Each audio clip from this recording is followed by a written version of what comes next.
All right, welcome back. In case you're just joining us, it's time for our conversation now. Earlier, I did say I'll be looking at the World Trade Organization and perhaps why the role of the WTO is it still necessary, even as our battle globalization or deglobalization. Dr. Andrew Nevine, the chief economist at the PricewaterhouseCoopers Nigeria, is joining me right now from Canada. Hello, Dr. Nevine. Good to see you. It's been quite a while. Great to be here. Thank you. Okay, let's get started. At the beginning of the program, I did give our viewers perhaps an understanding or a background of what the WTO is. It's one of the youngest international organizations, though it came out from GATT, GATT, and all of that. Speak to me about why you think the role of the WTO DG still matters.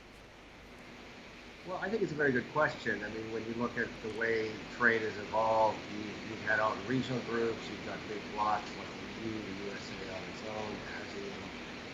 But I still think, and of course we've got AFCFTA, which is critical. But I think the WTO still plays a critical role as kind of a cheerleader for trade, or sort of setting the minimum standard to encourage trade.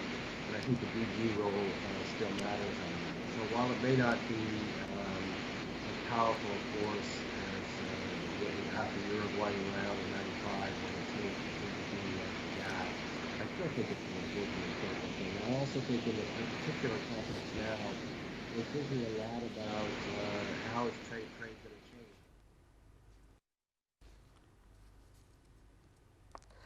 Okay, Dr. Nevine, if you can hear me, let's quickly take a break because I can faintly hear you. I think the audio is not too loud. Let's quickly take a break to fix that, then we'll come back and continue our conversation. Do stay.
Back. We just had a little technical glitch there. All right, Dr. Nevine, earlier on I did ask you why the role of the WTO DG still matters. Now let's move over to the culture of the times right now, the modern times which we're in, the culture of globalization or deglobalization and all of that. Do you still think that the WTO still matters? No, I still, as I was trying to say before, I still think it matters as a sense of cheerleader or an overarching body for that. Obviously, a lot of trade is driven by regional blocks, and of course, we want that in AFCFTA. But the WTO is still an important symbol, and I think the WTO DG is still an important role. Of course, we are going to go through deglobalization to some extent as a result of COVID-19, and I think the WTO can play a role in how the world does that. What qualities do you think that the new Director General should possess? Because I have watched a few interviews, not just even interview, the former DG, Pascal Lamy, on what he thinks the new DG should have.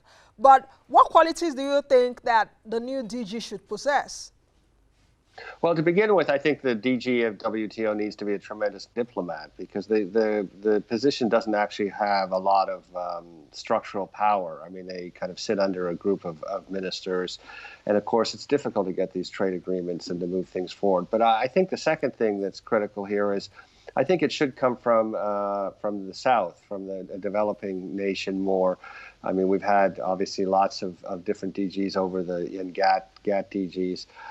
Right now, I believe we have candidates from Nigeria, Egypt, and Mexico, and I think we have 3 strong candidates already. But I don't think we should have a candidate from Europe or the EU. So someone who's a great diplomat from an emerging country, to me, would be the best candidate. Are you by any means saying that Dr. Ngozi Okonjo-Iweala fits the bill? No, I mean, she would be outstanding, and I have to guess. I mean, I have no insight into this, but I have to guess that she's very high up on the list. But also, of course, so many of these things are political. It depends on other global roles that the Nigerians play. I mean, these things are shared around. So, I mean, it's not necessarily who is the best person in some objective sense. It's just, what makes sense globally at the time. So even if she doesn't get it, it's no reflection on her capacities. How about for some people that have said, oh, she's not really that so much on trade. She's into finance, she's into development economics. She's not really of a very much trade expert, though you've said that a diplomat is needed, and perhaps also for the someone that has political clout. Do you think that that might not also be needed, trade expertise? No, I mean, I think that the detailed trade sort of policy, you don't need the DG to necessarily do that. You have you have 900 people, I think, who work there, who do this every day of their life. You need someone who can deal with prime ministers and presidents around the world and ministers, and who has a lot of credibility and clout and political savvy, as you say. So I don't think you necessarily, and of course, she's been the finance minister of the world's 8th most populous country and has extensive experience globally. So, I mean, she would be perfect. What do you think the biggest challenge for the WTO would be at this time and the new DG? The biggest challenge for the organization and the biggest challenge also for the incoming DG? Well, I think the deglobalization is something that's real. I think it's necessary. I think the stretched global supply chains show how vulnerable they are to shocks. I mean, this happened when we had the nuclear accident in Japan. It's happened again with COVID-19 on a bigger scale. And I think the WTO needs to play a role in thinking through that. And of course, even on this program where Dr. Ngozi had a clip talking about the necessity of having to shorten up the supply chain in pharmaceuticals and AFCFTA. So the WTO needs to be part of it in a constructive way. I mean, obviously, I hope the WTO doesn't oppose shortening of the global supply chains to make the world safer for everyone. If you take a look at the culture of the times right now, do you think that the challenges that WTO had pre-existing, that's before COVID-19, will still be there even after COVID-19, or the challenges will be huge as a result of the pandemic? No, I think the challenges will be huge, but in a sense, it's, I don't want to say easier, but it's different deglobalizing than globalizing, right? I mean, to form all these global supply chains, you had to form agreements over decades between many, many different countries and regional blocks of it. Then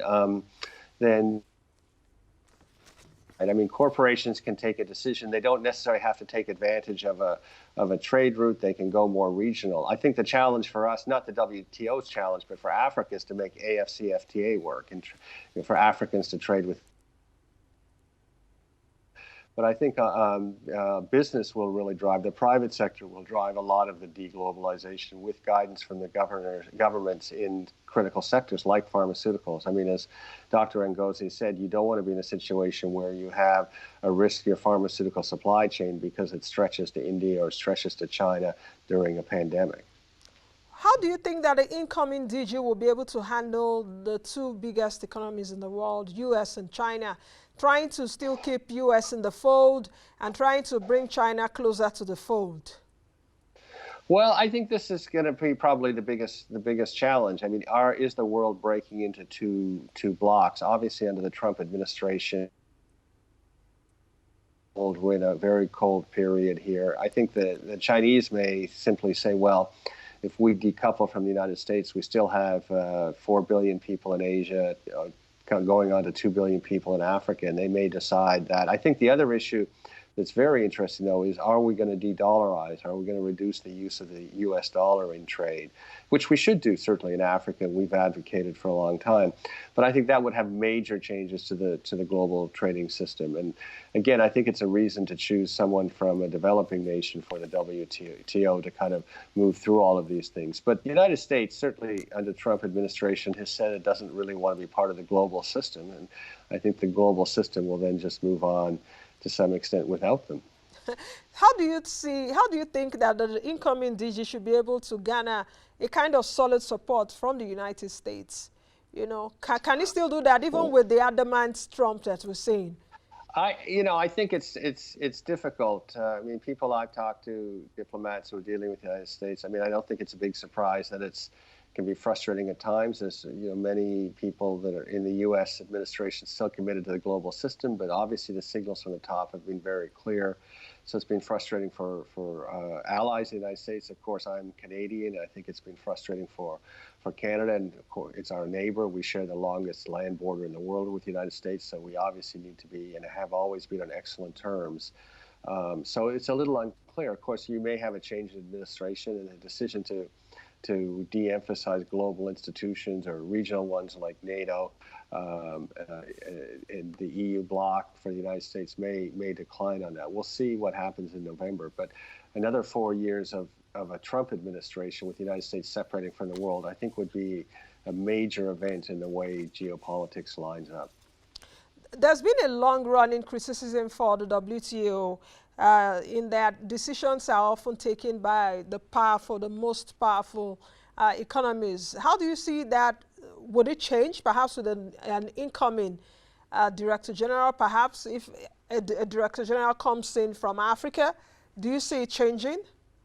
Yeah, so I think this is one of the major things that's happening in the world. I mean, you think particularly if Africa, AFCFTA is successful and Africa can present a united economic front, you have China bloc, you have an India bloc, you have an Africa bloc. Those three blocs together would represent, I think, 85% of the world's people, rapidly growing economies. And I think this shift has been happening for a long time slowly, but I think you're really going to see in the next decade a change in all of these institutions. So people like the IMF, the World Bank, I mean, the power is moving to where the population is moving. And if Africa does well economically, it has the demographic weight, it needs the economic weight, and it'll be part of the mix going forward, we hope. Some analysts have also said that the WTO needs to reform itself. What do you think about that? Well, I'm not privy to the inner workings of it. I mean, I think that we've seen, though, with all of these international institutions, there needs to be some renewal. I mean, there's a lot of questions about the way the World Bank works, about the way the IMF works, and with the changes in global geopolitical power and economic power, and the fact that all of these institutions were set up really by the rich countries together.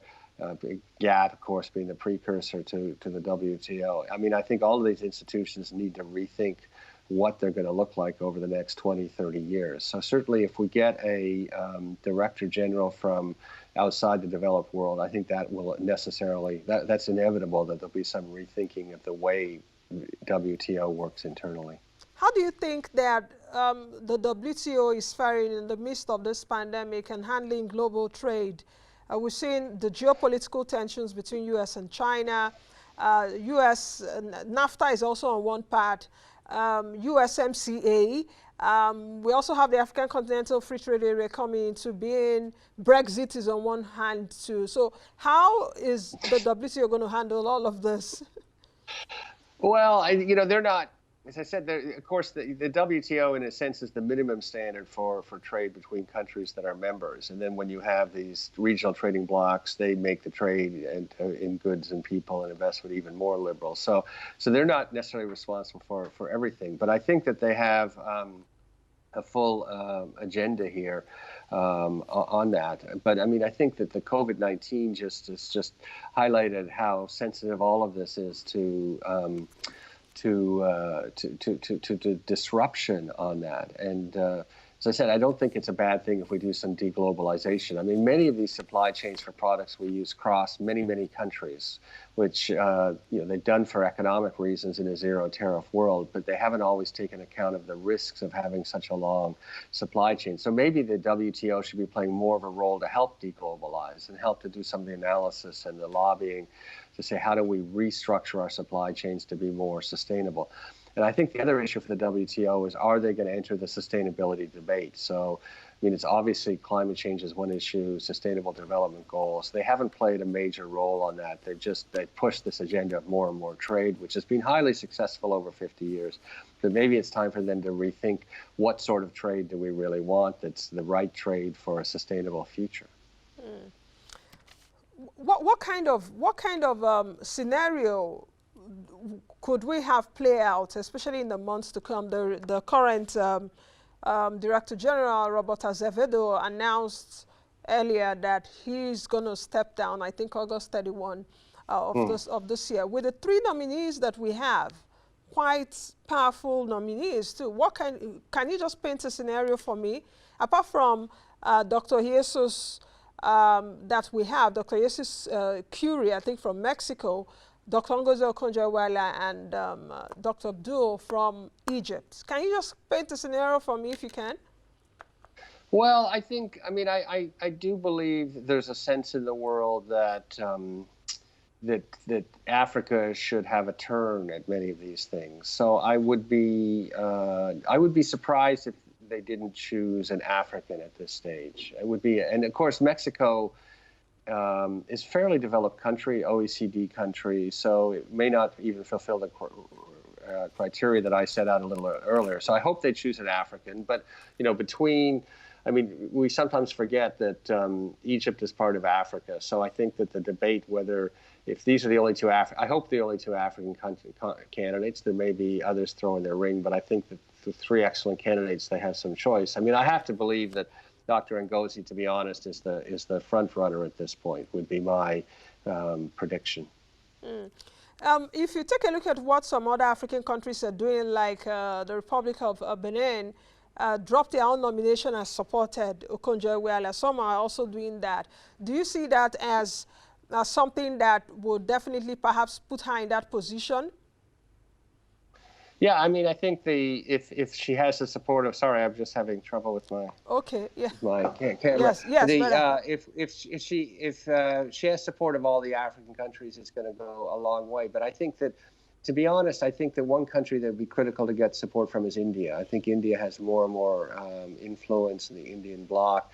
I have no insight into what China might do in this situation, but obviously I think China would support having an African leader of the WTO because of China's interest in Africa. Do you think that perhaps what is happening in Nigeria's trade environment may perhaps influence her candidacy? For example, Nigeria not having a current trade policy. I think the one with that's a difficult question. Yeah. I mean, people may say, why choose Dr. Ngozi when the president has been a bit slow to sign AFCFTA and hasn't been at the forefront of it. That may be a factor, to be honest. On the other hand, if she was the head of the WTO, I think it would help really bring Nigeria along, which we need for the AFCFTA to be successful and for Nigeria to be successful in our view. But I could very well see that the debates on why should we support someone whose country has not supported trade fully. It was late to the party. What do you think that the Nigerian government can do at this time, especially as the candidacy of Dr. Ngozi Okonjo-Iweala is out there? Globally, with those concerns, we've not yet ratified the African Continental Free Trade Agreement. Our trade policy is not current. Is there anything the government can do within now the next few weeks or months before the votes are in? Well, I think it would help if the president, sent a clear message that despite how slow Nigeria was on it, that Nigeria is fully committed to AFCFTA, wants a fair global trading system, wants Nigeria to be part of that, and those would be positive signals to send now. But I wonder whether with COVID-19 and other events in Nigeria and the fiscal challenges that we have, whether there's the energy level or this is the high on a priority list. I mean, I think the government should make some time to send these messages, because as I said, it may get drowned out by all the noise of the world events right now. If we still take a look at global trade, we've seen what the pandemic is doing. Do you think that there will be a change in dynamics, because some borders are still closed across countries? I think the border between Germany and Denmark was opened yesterday, and so at least European borders are beginning to open. Our own borders were even closed before the COVID-19 pandemic hit. How do you see all of that impacting global trade? I think the next 6 months through the end of the year certainly are going to be very difficult, as we have certainly, for no question, for travelers, for people moving around, even to some extent for goods, as we try to remake the supply changes. So I think 2020 is very difficult. I mean, the economy cannot come back. We're not going back to the old trading routes, and it's going to be we're learning now a slow process to bring the economy back. How much dynamics do you think has changed with COVID-19 pandemic around global supply chain? No, because so much is being dependent on China as the manufacturer of the world. Do you think as we go through this crisis and perhaps come out of it, that all that will change? Yeah, no, I think it is going to change. I think it's changing already, both the risk viewpoint. Also, of course, China's aging. It can no longer be the factory of the rest of the world. We want to manufacture things closer to where they're being consumed. I think there's more, it ties in with the sustainability agenda, with the climate change issue, not moving so many things around. So I think this is a major, major change in the way that we think. And all of the issues around climate change and sustainability have been, I think the thinking will be accelerated by what's happened here. How do you think that Africa can take advantage of it, since we have a very young demography? To perhaps that's very easy, Nancy. Africans need to make things for Africans. That's one sentence. If Africans make things for Africans, Africa will be prosperous. And we've said that for 2 or 3 years now. We've been supportive of AFCFTA. That's the solution. That's the solution. Do you see change even during this crisis? Do you see change towards that direction? Yeah, no, I think there's no question about it. I think this will help. I mean, obviously, Dr. Kagame has done a fantastic job, the Africa Union, of putting all of this in the agenda and bringing AFCFTA to this point. And I think this will accelerate the implementation of AFCFTA. I just hope Nigeria is a part of it. I know that there's been a delay for a few months, but to me, that's a very temporary roadblock on what is going to be a more and more integrated Africa. Okay, let's take a look at perhaps some of the things governing international trade right now. If we take a look at, some things around international trade, we're seeing that even the pandemic has even worsened it, because a lot of people are taking protectionist approaches right now. Some are not even supplying medicines because they don't have enough of it. For example, in Africa, most of our supplies come from China as well as India. So how do you think this would definitely impact international trade moving forward? Sorry, Nancy, this will have to be my last question because of our delay. I apologize. Okay. So, but I mean, I think that people want to have more local production because of the risks of these extended supply chains. I mean, there's been issues around India exporting pharmaceuticals in this. Of course, they get the active ingredient from China anyway. So all of this disruption has really caused a problem in the health sector on that. And I think people recognize that health products should be made locally. So I think we're going to rapidly see that in 2020, not 2020 so much, but 2021, 2022, remake those supply chains. Okay, I think I'm going to allow you leave right now, Dr. Nevine. Thank you for joining us. It's been nice having you on the program. All right, I've been speaking with...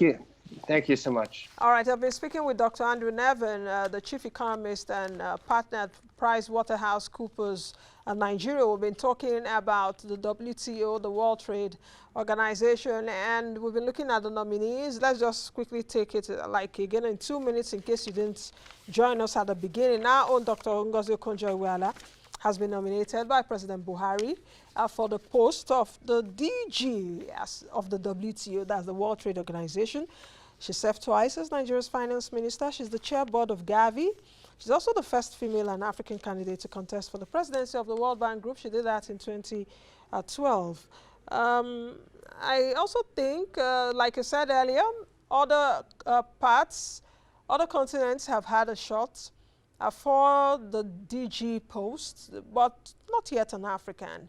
Europeans have been there, Asians have been there, Latinos have been there, but no African yet. And according to what Dr. Nevine said, she does stand a chance that who we really need as the DG of WTO is more of a diplomat and not perhaps the trade expertise that some people have been saying. We also have a candidate from Egypt and a candidate from Mexico.